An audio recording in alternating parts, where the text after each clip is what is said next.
ভাগ্যশ্ৰী আৰু মোৰ আন এটি ব্লগলৈ আপোনালোক সকলোকে স্বাগতম জনাইছোঁ। তো আজি হৈছে সানডে আৰু আজি আমাৰ ঘৰত একচুৱেলি কোনো নাই, মই আৰু দেউতা অকলে আছোঁ।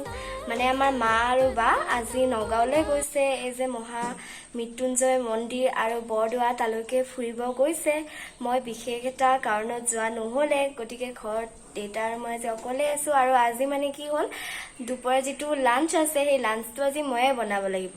তো মই কি বনালোঁ আপোনালোকৰ লগতো আজি মানে শ্বেয়াৰ কৰিম বুলি ভাবিছোঁ।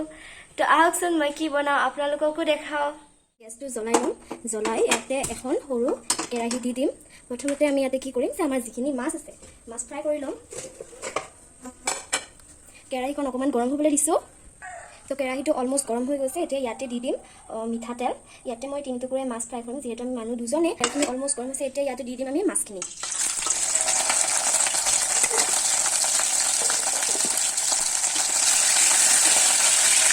অকণমান এতিয়া নিমখ দি দিম মাছখিনি দিব পৰাকৈ। হালধি এতিয়া নিদিওঁ, হালধি অকণমান পিছত দি দিম।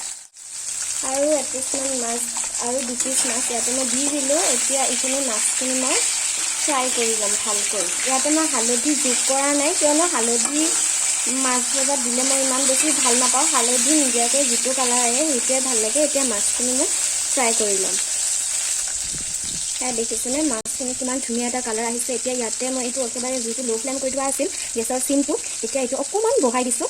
বঢ়াই দি এতিয়া এইখিনি অলপ হাই ফ্লেমত 2 মিনিটমান ভজাৰ পিছত মাছখিনি মোৰ অলমষ্ট কমপ্লিট হৈ যাব। মাছটো আমাৰ অলমষ্ট এতিয়া ফ্ৰাই হৈ গৈছে। এতিয়া এইখিনি মই এটা বাচনত নমাই ৰাখিছোঁ। এয়া ফ্ৰাই কৰি লোৱা মাছখিনি ইমান ধুনীয়া হৈছে। এতিয়া মই ইয়াৰ বাবে এই আঞ্জাখনৰ বাবে ব্যৱহাৰ কৰিম এটা পিঁয়াজ, এই দুটা হৈছে গ্ৰীণ চিলি আৰু এফাল নেমু। যদি মানে আঞ্জা বেছি হয় নেমু গুটিটো ব্যৱহাৰ কৰিব পাৰিব। আৰু এয়া ব্যৱহাৰ কৰিছোঁ বইল আলু। যদি আপোনালোকৰ 4টামান আলু হয় তেতিয়াহ'লে নেমুখিনি ব্যৱহাৰ কৰিব পাৰিব। এতিয়া মই এয়া কেৰাহীত তেল আছিলে, এই তেলখিনিতে এতিয়া মই দি দিম। অকণমান গৰম হোৱাৰ পাছতে পিঁয়াজখিনি মই দি দিম। তাৰপাছত এতিয়া ইয়াতে দিছোঁ মই এয়া জলকীয়া কুটি লোৱাখিনি দি দিলোঁ। এতিয়া এইখিনি মই অকণমানেই ফ্ৰাই কৰিছোঁ। ইয়াতে অকণমান তেল মোৰ কম হৈছে, সেইকাৰণে এতিয়া মই ইয়াতে কি কৰিম যে মই ইয়াতে অকণমান মানে কি কৰোঁ তেল এতিয়া এড কৰি দিওঁ। তেতিয়া মোৰ আঞ্জাখন খাবলৈ বহুত বেছি টেষ্টি হ'ব, যিহেতু তেলটো অকণমান কমি আছিলে।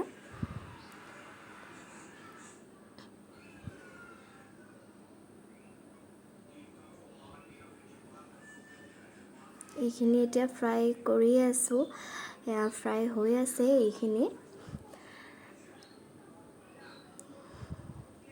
এতিয়া ইয়াতে মই দি দিম মোৰ যিখিনি বইল আলু, সেইখিনি মই কটাৰীৰে সৰু সৰুকৈ এয়া কুটি লৈছোঁ। দেখিছেনে বইল আলুখিনি এনেকৈ কুটি লোৱাৰ পাছত এতিয়া মই এইখিনি ইয়াতে দি দিছোঁ।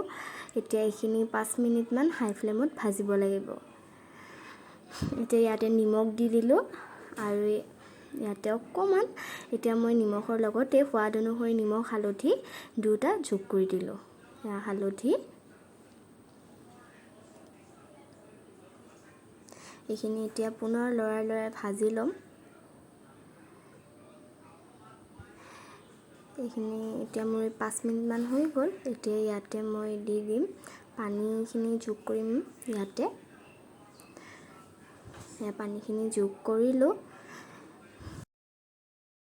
পানীটো অকণমান কম হোৱাৰ নিচিনা লাগিলে, সেইকাৰণে আৰু অকণমান দি দিলোঁ।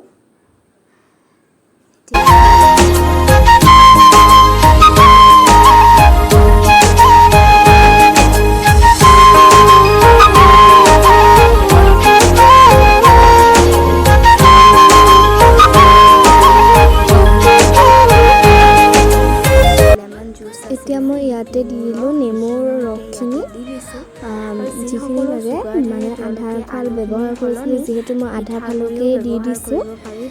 যিহেতু চুগাৰত আলুটো বেয়া বুলি কোৱা হয়। এতিয়া ইয়াতে যিটো নেমু অৰিজিন ফ্লেভাৰ হয় সেইটো পাবৰ কাৰণে নেমুৰ যিটো বাকলি আছিলে সেই বাকলিটো মই ইয়াতে এনেকৈ ৰুকি দিছোঁ অকণমান, যাতে নেমুৰ যিটো ফ্লেভাৰ হয় সেইটো আৰু বেছি ষ্ট্ৰং হয়।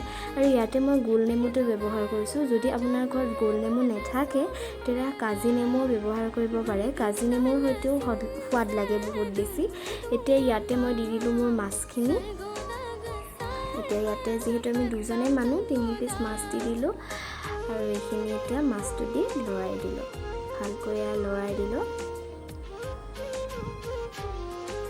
এইখিনি এতিয়া অলমষ্ট হৈ গৈছে। এতিয়া মই এইখিনি হৈ থাকোঁতে বনাই ল'ম ইফালে শুকান মাছৰ এটা ৰেচিপি। এইখিনি ৰেডি হৈ গ'ল। এতিয়া ইয়াতে আপুনি কেৰাহী বহাই দিছোঁ আৰু ইয়াতে বনাম মই এতিয়া শুকান মাছৰ এটা ৰেচিপি। ইয়াৰ পিছত মই অকণমান এমুঠিমান শুকান মাছ শুকান কেৰাহীখনতে দি দিছোঁ।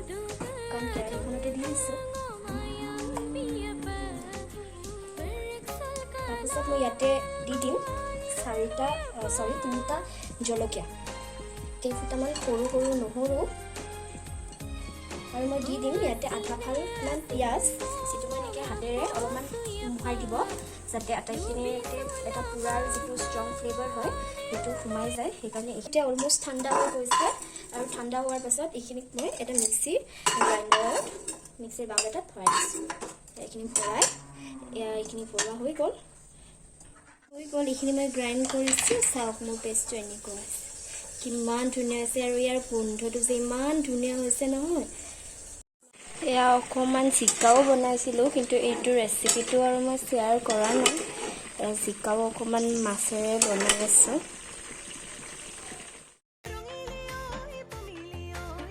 এয়া মই ভাতখিনি বাঢ়ি ল'লোঁ। ইয়াৰ লগত মই জিকা যিখিনি মাছৰ মূৰেদি বনোৱা হৈছিলে সেইখিনিও দি দিলোঁ। এয়া মোৰ নেমু টেঙা আৰু মাছৰ আঞ্জাখন। এইখিনি অকণমান চিম্পুলকৈ বুটৰ দাইলো বনাইছিলোঁ, এইটো ৰেচিপি শ্বেয়াৰ কৰা নাই বাৰু। আৰু এয়া কেইপিচমান পটল ফ্ৰাইও মই দি দিছোঁ। এয়া পটল ফ্ৰাই লগত এয়া কেইপিচমান পিঁয়াজ, কেঁচা পিঁয়াজ মই এনেকৈ কাটি দিছোঁ। এইটো এটা ভোট জলকীয়া যিটো মই জুইত সেকিলোঁ। তো ইমানখিনিয়ে আছিল আজিৰ ব্লগটো। আশা কৰোঁ আপোনালোক সকলোৱে চাই ভাল পালে। যদি ভাল পালে তেতিয়াহ'লে এটা লাইক কৰিব, কমেণ্টছ কৰিব, শ্বেয়াৰ কৰিব আৰু মোৰ চেনেলটো প্লিজ ছাবস্ক্ৰাইব কৰিব আৰু তাৰ লগত যিটো বেল আইকন থাকে সেইটো প্ৰেছ কৰি দিব। Thank U.